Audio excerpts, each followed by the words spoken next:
Middle of our parables series that we've been doing for a few weeks now, and there's plenty more to come. This particular passage is pretty famous. The Pharisee and the tax collector.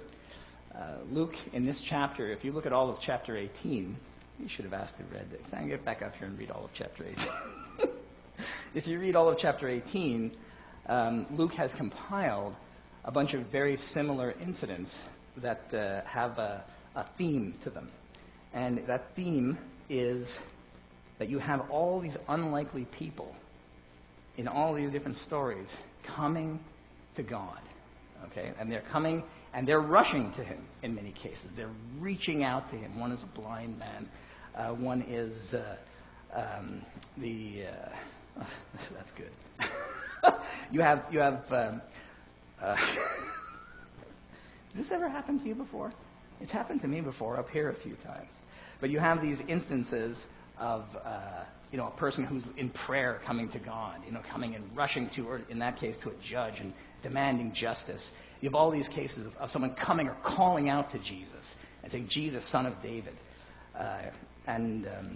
You have this right in the middle, this story that Jesus is going to tell, this little parable, fits right in there. And right after it, you have a story of a bunch of little children rushing Jesus. So everyone seems to be rushing Jesus at this time. They all want to talk to him. They all want to see him. And the interesting thing is nobody's turned away. None of these unlikely, unexpected, unimportant so-called people are turned away, although one does turn away on his own accord. So here in our section, it kicks off, we're very fortunate, in that it kicks off exactly telling you what this is about. Okay, it says, to some, Jesus is talking now. Okay, he's been talking to crowds all this time. And it says, to some who are confident of their own righteousness and look down on everyone else, Jesus told this parable. Okay, so we know the target audience right there. Okay, we can take that and look it over. This passage, by the way, is so rich. Like so many of these parables, you can take this home and you can look at it and you can meditate on it. So many things are going to come out. It's actually very easy to preach on these things because it's so rich with things you can talk about. So that's a good idea. But if you've been a Christian for a while, or you've been studying the Bible for a while, you've heard this parable, right? And you also know what a Pharisee and a tax collector is. But if you're a new Christian, or you're not a person who has read the Gospels, right? The Gospels are the 4 sort of biographies of Jesus you find in the Bible. And they have in them, part of it is all these parables. So you might not know who these people are. And I'll give you a break by giving you a brief explanation, even though you probably, if you've been reading the Bible for a while, these guys are quite familiar to you because they appear all through the Gospels. Now, at the time Jesus was teaching, and when he was on the earth, there were these two groups of people that were sort of in charge of everything. Okay, one group was the Romans, the Roman army. Okay, and they ruled all these nations with an iron fist. You can look in all the extra-biblical writings, the secular writings of the time, and you see how incredibly brutal and oppressive the Romans could be, regularly massacring protesters. People, even peaceful protesters often, would be just run down by horsemen, just treated abysmally. It's very common. On the other side of the leadership of this nation, you had a group of religious leaders called the Sadducees. That's a name you also see in there, it appears. And who are these guys? They're like the spiritual leadership of the Jewish nation at the time, right? But they were not well looked on by most of the people because a lot of them were just hanging on to power. They were very, very friendly with the Romans. As far as their beliefs, they took in a lot of Roman and Greco-Roman ideas, and they were sort of separate from the people. Right? And because of that, who did the people look to as their support in this terrible time? They looked to these guys called the Pharisees. Okay, and the Pharisees were like reformers, religious reformers. They'd started a while back and said, we all got to come back to God. We all got to go back to holiness. Come on, everybody, let's go. They didn't really start off with any power at all. Right? So they're calling people back in. But of course, like any reform, after a little while, it needs reform. Right? So what have these guys done? They had taken people away from looking to God and instead just loaded them down with one back-breaking rule after another. And they would tell them, the rules is the way to get to God. You have to follow all these instances. And what happens when you make a whole system into a gigantic collection of rules where you're looking at all the time and making sure where you fit in? Right? What does it do to people? It starts making people into people who look down on others. Why? Because you have a metric now. You don't have to say, I'm more spiritual than you. You know you're more spiritual. Just like this Pharisee in this story. He says, I fast twice a week. I give a tenth of all I have. He knows he's following the rules. Right? So that's a little bit of a background on what was going on. So the people looked to the Pharisees for religious and spiritual guidance in a lot of cases. But the Pharisees were really grinding them. Okay, really, really, really putting the people in a place that was not good. They were leading them away from God. And Jesus, of all the people he dealt with in his time with us, was this idea that the Pharisees were not just people who got something small wrong. It's that they were purposefully maintaining their place at the expense of others. And they did not want to repent. And Jesus had extremely choice words for them, which he didn't even have for the sinners and the rest of the tax gatherers in comparison. So you see where these guys are and where their place in the story is. Now, who's the tax collector? Again, you probably know tax collectors, what they represent, but maybe you don't. I'll give you a quick filling in. A tax collector was a collaborator. Okay, a tax collector was a guy who would go to the Roman authorities and say, I'm going to buy from you a section of this country or town or whatever it is, and you won't have to worry about collecting taxes. I'll do it. Okay, so they'd pay the Romans for the right to collect taxes, and the Romans would say, we want this much money. And the tax collectors would say, no problem. And at the end of the year, the Romans would get this much money. But the tax collector would get this much money. You were supposed to just draw a salary out of that. But what these guys realized was they were like the local mafia. So they could crush and abuse anybody they wanted to. And they did. I mean, think of the opportunity. You have soldiers backing you up so you could shake people down. You could go to businesses and say, hey, it's tax time. I already paid you. Yeah, you paid them. Now you're paying me. I got to wet my beak. Right? I got to get something out of this. So think of how in the mob in the city of Montreal go around and shake down restaurants, okay, and break your legs if you don't go along with them. That's what the tax collectors did. The tax collectors were the local mob, right? Who did they hang out with? They hung out with people that the mob hangs out with. Okay, what is the mob in charge of in this city? They're in charge of drugs, prostitution, right? That's what these guys would do. So you see quite a contrast right here. And these guys, different from the Pharisees, were despised by the population as traitors. The lowest form of traitor. You know, conspiring with criminals, conspiring with our oppressors. Okay? That's who Jesus is picking here as an example. You know, these guys couldn't give testimony in court. They were so despised, nobody wanted to see them. They weren't welcome in the synagogues, which were sort of the churches of the time, the Jewish churches. They weren't welcome there. Nobody wanted to see them. Why? Because they were probably beating up your grandmother. Right? Nobody's going to invite them to a barbecue. They're outsiders. They hated outsiders. So Jesus, because he's really good at this, what does he say? He's going to tell you a story. And his story is let's pick the best and the worst. And just to warn you ahead of time, it's an ambush as usual. Jesus is going to tell you something you're expecting, and he's going to turn tables on you. Okay? That's his M.O. Every time Jesus talks about something, it's unexpected. And it's not unexpected for its own sake. It's unexpected because it's true, but we are so corrupt in our thinking that we always fall into the same trap and make the same mistakes. And Jesus is trying to wake us up. So he's picking these examples. So what are we thinking about right now? We're thinking, as we look at this passage, thank God I'm not like the Pharisee. Right? Isn't it? But how many of us are thinking, thank God I'm like the tax collector? Not so many. In fact, we're probably all thinking this, that, tax gatherer, Pharisee, what has that got to do with me? I am neither a tax gatherer nor a Pharisee. Right? But the story is not aimed at these people. This is not a story about tax gatherers or tax collectors and Pharisees. The good thing about parables and the beautiful thing and why Jesus uses them so expertly is that he's able to shape ideas using commonplace things in front of you. The things you expect to say, yeah, this is like this is like that. And Jesus is going to take this and say, you're blind. You're not seeing the truth. And your first response is always to look at it as plain as day. This guy good, this guy bad. Fit in.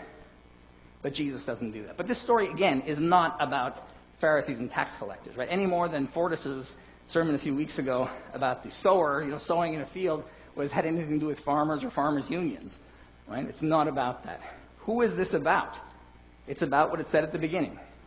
People who had confidence of their own righteousness and looked down on everyone else. That's the story. But be careful not to fall into the trap to stand back and say, yeah, stick it to the Pharisee. Okay? Because this is not about Pharisees. This is about people who are confident in their own righteousness and look down on everyone else. Suddenly that net is a lot bigger. And I'm afraid it fits all of us one way or another. So Jesus is talking about people and their wrong view of themselves. Everybody who has a wrong view of themselves, put your hand up. That's everybody, right? That's all of us. So this parable is really timeless, right? It's talking about us. It's talking about everybody. Everybody in this room is affected in one way or another by this parable. Let's find out if that's true, in fact. Okay, so this story is about two men going to the temple, seeking to be justified. Okay? Only one will be justified in the end. And, of course, Jesus has already told us who that is, so it's not a secret. But the two characters in this particular parable couldn't be more different. We see that right now. Okay, we have two great contrasts. But what do they have in common? They both showed up at the temple to pray. Both of them. Right? What were they looking for? Why did they get up that day and go into the temple? Let's see. The interesting thing about this little passage is that two guys pray. Is God listening to them? Do we know? Yes, we do.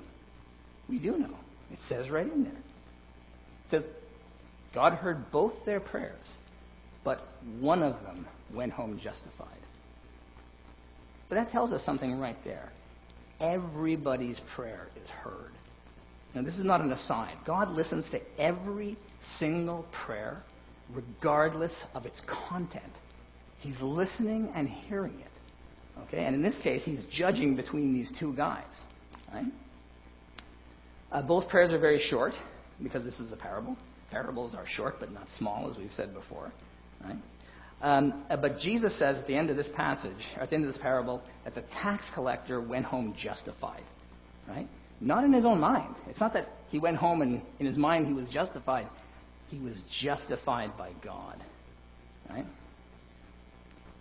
The judgment of God on this guy's prayer was, he goes home justified. What is justified, by the way? I keep using that word.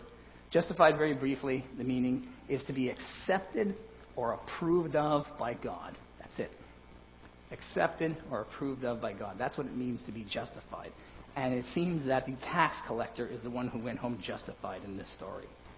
Right? Now remember, it's important to remember as we go through this.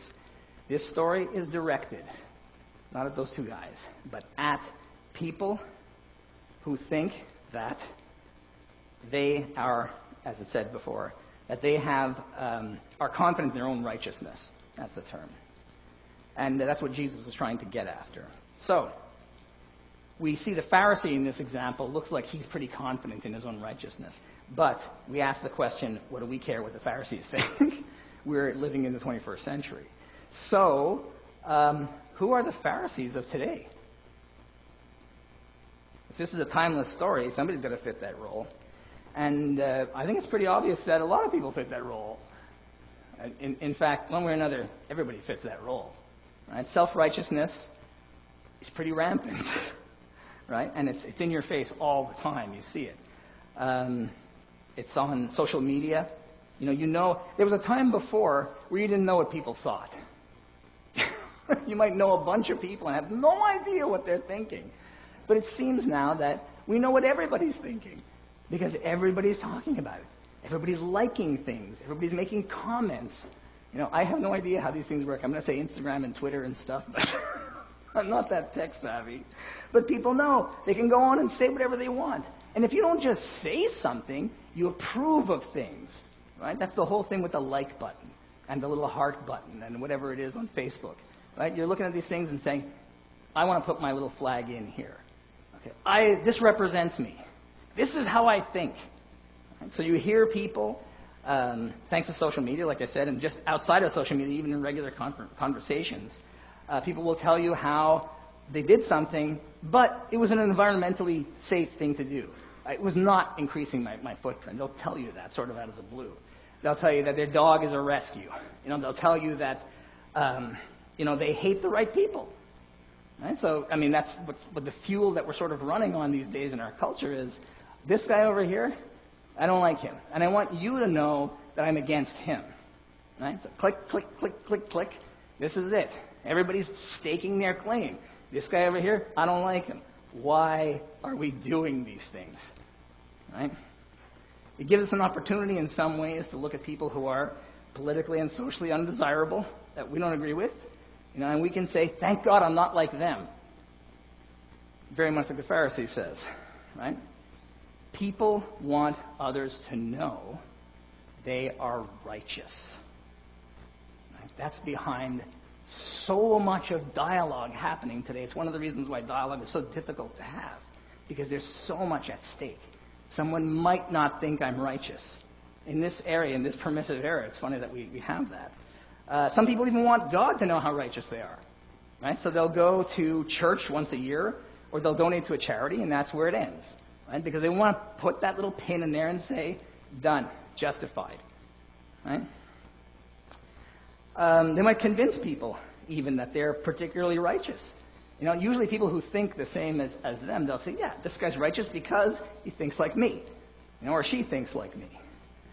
But the problem with that is you got to keep it up constantly, don't you? You got to keep. It's not enough to do something once. You got to keep hitting that button for the rest of your life, because pretty soon people are going to forget that you're just and that you're righteous and what you stand for and what you hate. You got to keep on going. And so with the Pharisee, right? If he wants the credit for being this, or we want the credit for being this, or the world wants the credit for being this, you got to keep it up. You got to be seen all the time to be righteous, right? Because for some reason, we all want to be seen as righteous. Okay? The Pharisees, what did they used to do? They used to blow trumpets when they gave money in the temple. They would have people make noise and look at me. Bam! And everybody would cheer. And they would say loud prayers, on the street corners, so people could hear them. In fact, this little thing here, you notice the what do you call it, the Pharisee, he says, thank God I'm not like other people, swindlers, this guy, or this guy right over here. Did he say that out loud? No, it's just a story Jesus is telling. It's not an actual incident. But this is the kind of stuff these guys were doing, right?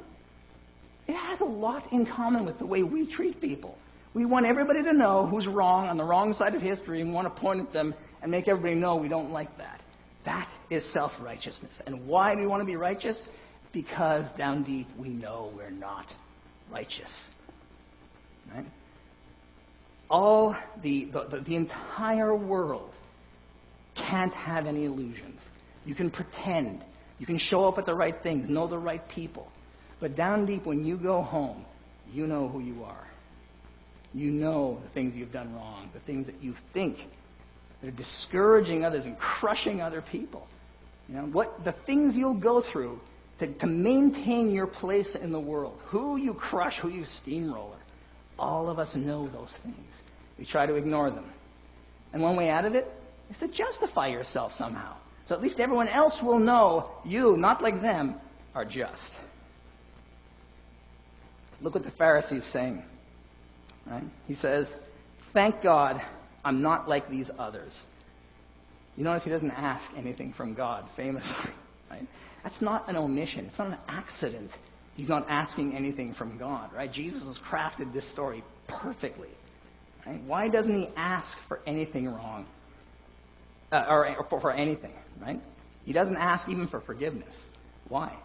Because he hasn't done anything wrong. Why would you stand up in front of people and pray and tell all your sins?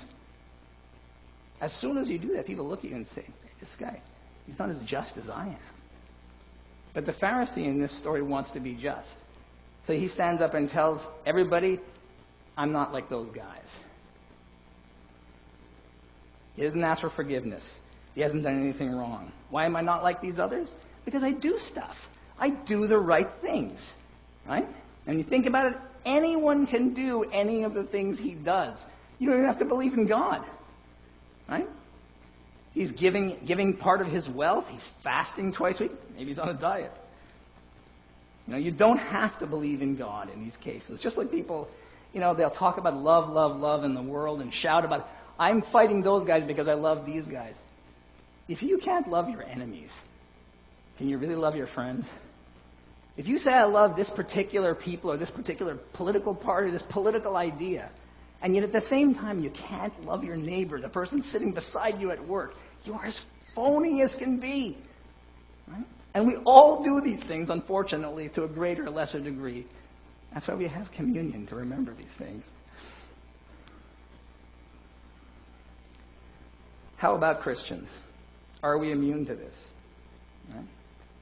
Not really. Sometimes, sadly, we look down at sinners.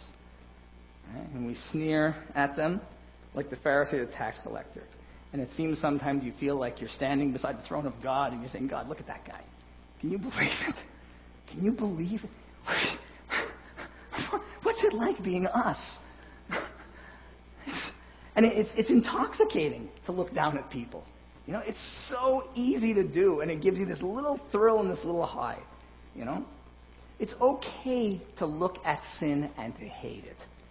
It's okay to look at sin and be angry when you see it. If you see the mob beating up a store owner, it's not a source of joy. You can be furious. That's okay. And now that we have the communion right in front of us, that's one of the things that communion does for us is it gives us an opportunity to sit for a minute and think about the sacrifice of Christ, what he had to do for us, and hold a mirror to ourselves and say, "I'm judging other people. Look what Christ had to put up with for me, and look what he did for me, and yet I'm still judging other people." It's quite shocking. The Pharisee thinks he belongs in the temple. Right? He thinks he deserves to be there. That's why he's a partner. He's walking in and he's looking around. He's got his face up. Tax gatherer, not so, right? But the Pharisee thinks he deserves to be there, and everybody in the crowd thinks he deserves to be there too. Right? So in an effort to be holy, what does he forget? He forgets how holy God is. You can't put your arm around God and say, "Let's judge everybody else." God is holy. What a standard to stand beside. Aren't you ashamed? This holy, perfect God. And you're judging other people. You're comparing yourself to other people when in fact we should be comparing ourselves to God. And that's a comparison we don't want to make. Right? For the Pharisees, God became a convenient excuse to look down on other people and live an extremely worldly life. What about the tax collector? Okay, his outlook is a little different. And he doesn't think he belongs there at all. How do we know? He's way in the back. He's not in the front. Right? The Pharisee acts like he owns the place. The tax collector, not so. Way in the back. What else is he doing? He's not even lifting up his head. He can't lift his face up to be seen. right? Because he thinks he doesn't deserve to be up front. Because is it because he's afraid of being compared to the Pharisee? But probably not, because you notice in the tax gatherer's prayer, it's very short. There's no Pharisee mentioned. Nothing. There's nothing like that. The Pharisee does not feature in his prayer. The tax collector does not compare himself to others. Why? Because he's at the bottom. There's nobody left to compare himself to get that righteous, that jolt of righteousness. He can't. Who's he going to point at? He's literally the bottom of the barrel. Everybody points at him. He's got nowhere to go. He's got no one to point at. And he realizes that. He can't hit the like button on a post that says how awful the Romans are. Don't you think the awful the Romans? Like. Oh yeah, sorry, I'm working for the Romans. I'm in charge of persecution for the Romans. He knows he's in a corner, and his prayer reflects it. What does he say? Have mercy on me, the sinner. You remember the parable? This parable started off to some who were confident in their own righteousness and looked down on anybody else. Well, we know this is not a problem of this tax collector, right?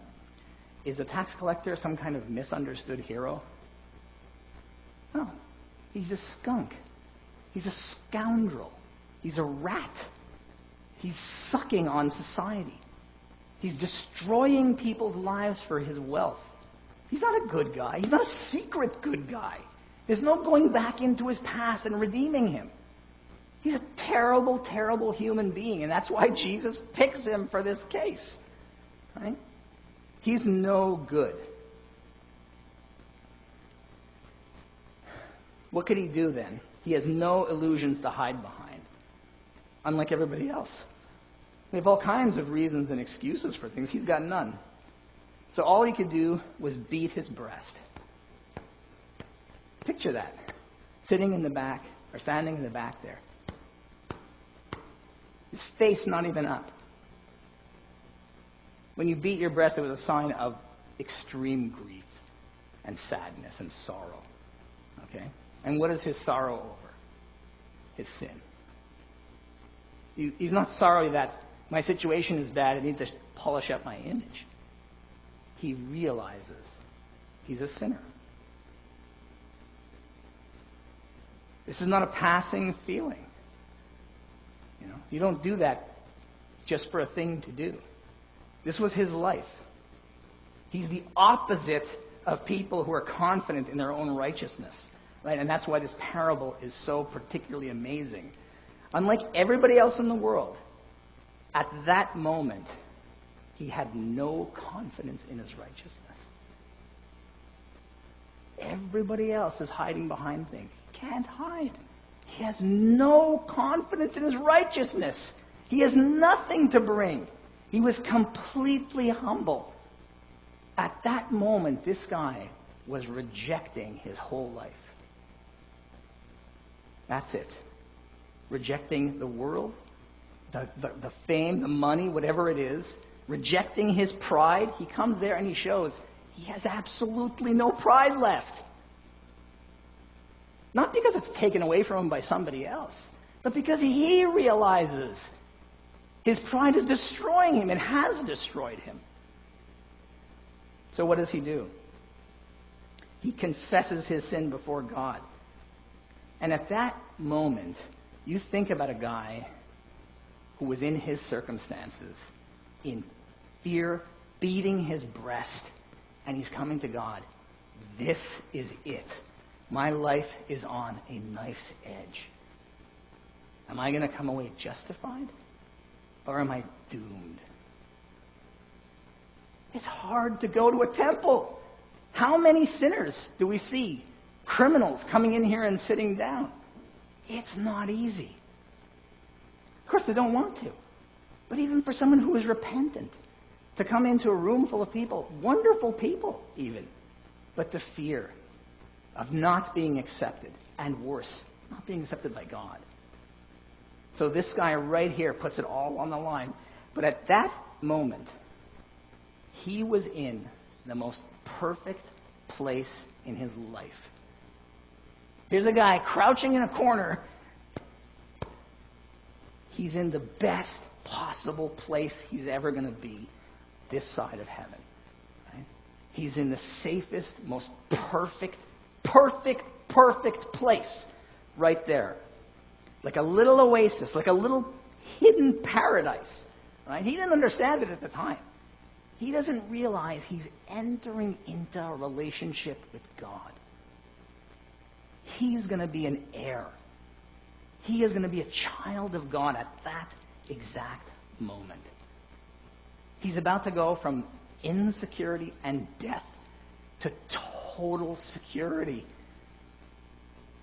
I don't know if he knows it, but he's going to. Right? Think of another famous guy in a situation like that. The thief on the cross. The thief on the cross is thinking to himself, I have hours to live. And those hours will be in total agony with nails in my hands and feet. And he turns to Christ, who's right beside him there, just not far away. Right? Everyone's looking at him and thinking, this guy's doomed. And what does he say? He turns to Christ. And at that moment, that cross and those nails that are holding him up there is the safest, best place he could have ever been in his whole life, because he's crossing from death into life at that moment. What a strange thing the Bible is, isn't it? It's so unexpected. It's so opposite to everything. He was justified at that moment. Right? Jesus says, today you will be with me in paradise. Can you think of anything better to hear during this life? I'm going to Disney World. Who cares? I'm justified. Jesus himself told me, you and me, bro, today, no more worries. Oh yeah, you're on a cross. You think he cared anymore? Unbelievable. Unbelievable, but true. Right? Accepted and approved by God. Jesus on the cross for the sins of that guy. That thief caused Christ to be crucified. And Christ is forgiving him right there. What a story. He pays the man's debt out of love. He had no hope, and suddenly he has all the hope. Right? Was it because of his amazing works? Was he confident in his own righteousness? Probably not. Probably not at all. It was not his good deeds. It was not his reformed life. Right? And the tax collector is not justified because he went home and made things right. He was justified right there in the back of that temple, looking down at his shoes. That's where he's justified. Right?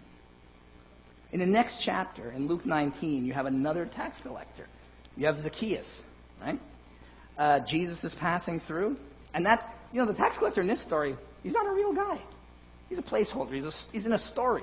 But Zacchaeus, just a few verses later, is a real guy. Okay? And Zacchaeus, another tax collector, Jesus, he hears Jesus is there. He's heard about Jesus. A tax collector wants to see Jesus. He goes to the crowd. He's short. Let me through, guys. Beat it. Nobody wants you here. So he climbs a tree because he's so desperate. He climbs the tree, and Jesus looks up at him. I'm going to come to your house today. Hint, hint, hint, hint. I am coming to your house. I'm coming inside your house. Your soul. Wonderful. Right? Now, Zacchaeus said at that time when Jesus came in, he said, starting right now, I am giving back everything. But he didn't do it yet. Right? And what does Jesus say? Today, salvation has come into this house. Not when you finish paying back things. It's not even mentioned. He's going to do it.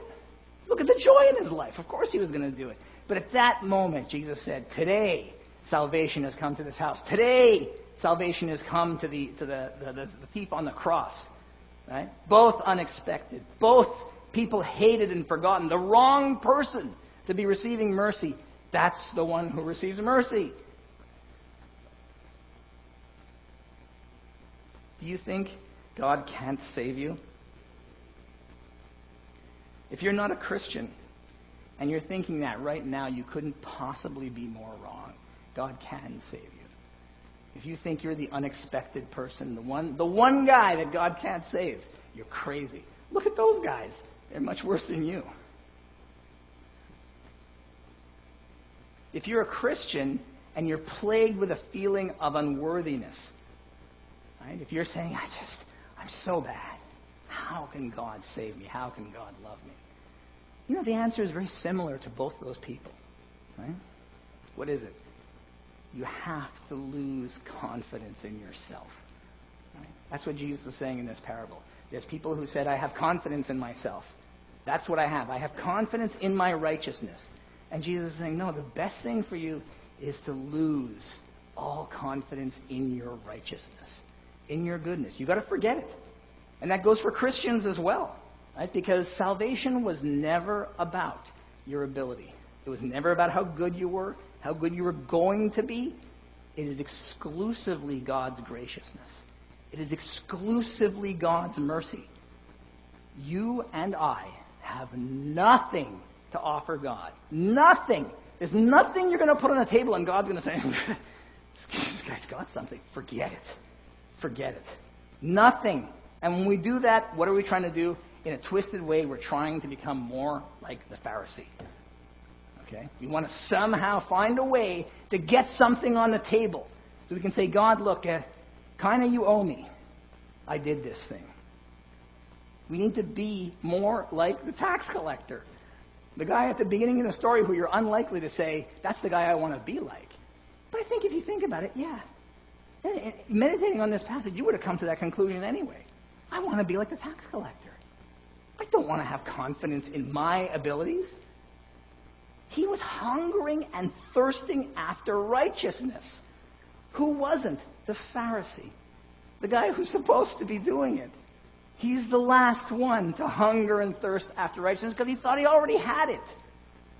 Which, of course, he didn't. Let's steal a few things from Romans. For by works of the law, no human being will be justified in his sight. For if Abraham was justified by works, he has something to boast about, but not before God. You can do it on social media, but you can't fool God. Right? For what does the Scripture say? Abraham believed God, and it was counted as righteousness. Right? So why did the tax collector think, of all people, he would be heard by God? Right?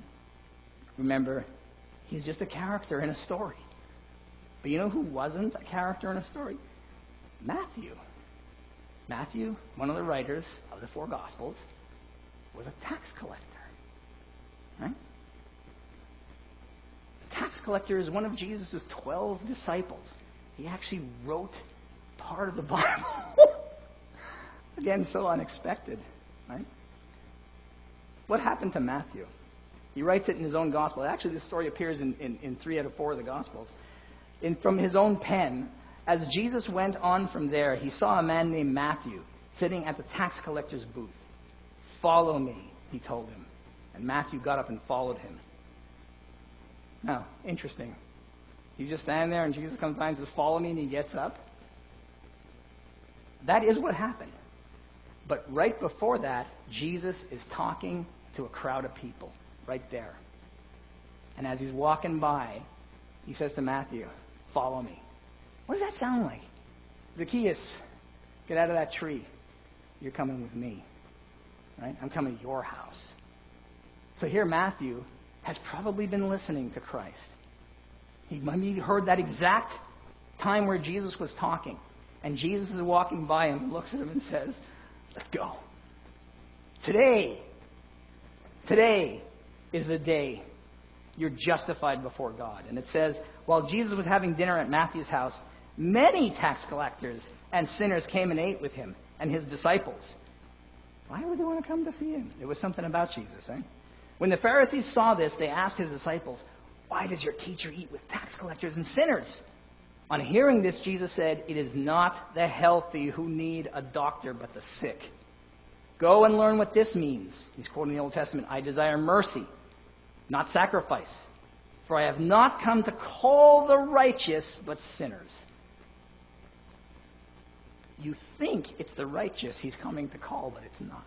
Because when he says righteous here, he doesn't mean the righteous. He means the people who think they're righteous. He came to call sinners who know they are sinners. Jesus had been teaching to a crowd that day. Matthew, just like that other tax collector, maybe he was standing in the back. Couldn't bring himself to come to the front and see what was going on. But Jesus knew. Right? Jesus walked by Matthew, saw him right away, called him forward. And what does Matthew do? He throws a farewell party to the world. He really does. It's like, I'm a rich guy. Here's all my pals. I've got a big place. Let's have a feast. Because after that, we're on the road. No more.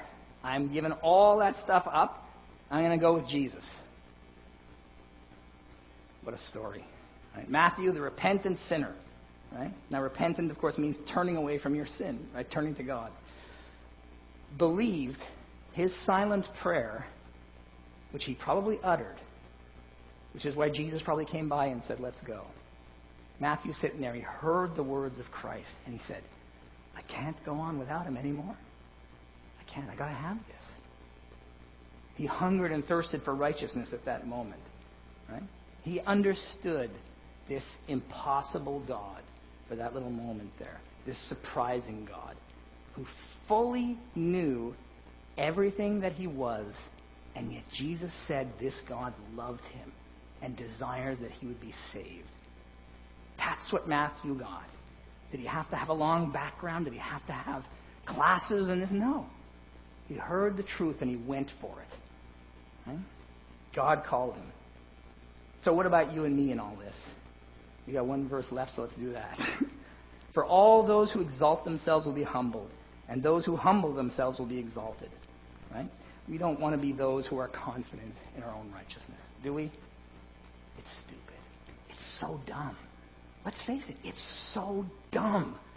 You stand there and you're watching TV or on the net and you think, look at that person, what a loser. Look at this one, look at that one. Look at this person who walked in the room. And it's like, you're so stupid. And when someone tells you, read this thing for a second, and you read it and you've been a believer, you're like, how can I be rooked into something so stupid to think like that? I don't have to think like that. It's just so dumb. Because we know that if we compared the Lord's holiness to our righteousness, what does our righteousness look like? From Isaiah, filthy rags. It comes out of the laundry and it's garbage. Right? You have nothing to show to God and say, look at me, I'm like you. Go for mercy. Right? He's willing to give it. Who are we to look down on anyone and puff ourselves up? Right? We should be beating our breasts. Sometimes. When we've done these kind of things and thought these things or gone through a season of just being really dumb and thinking like this, maybe it's time for us to sit in the corner and go to the Lord and say, Lord, forgive me, I'm a sinner. And he's willing to forgive. You're already forgiven. Right? Maybe that's something we can do. If we want to learn to be humble, we have to think of what we've done.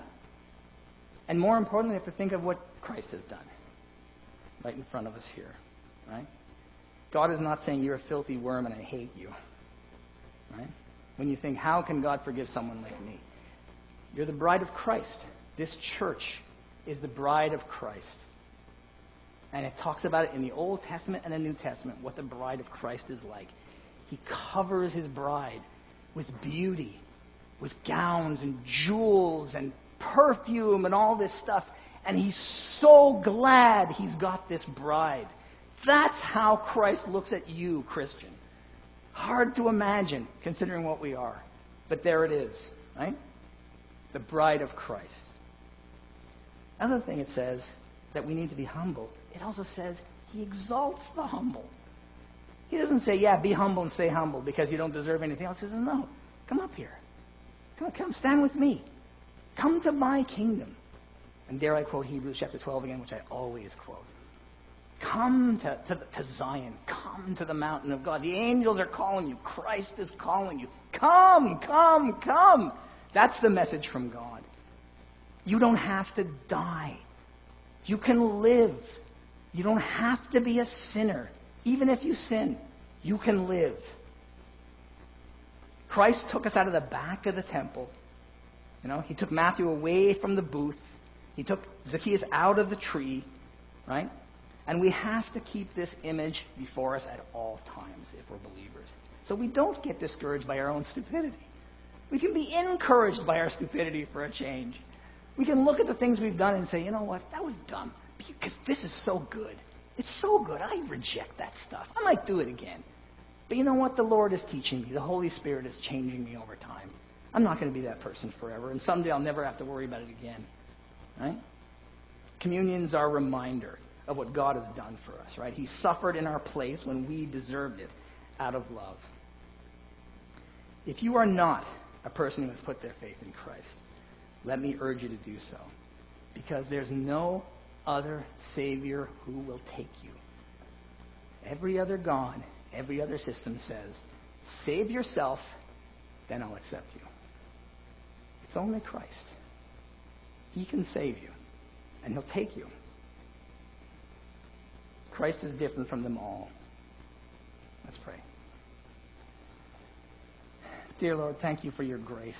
Thank you for your patience. Thank you for your love. Lord, you wipe the mud off of our clothes. You wipe the tears out of our eyes, and you make us presentable to you. And sometimes we can't even accept it because it's just so beautiful. But thank you that it's true, and it's always true. I pray now as we take communion, Lord, we all remember in our hearts the glory that you have and that you imparted to us also. Thank you so much for that.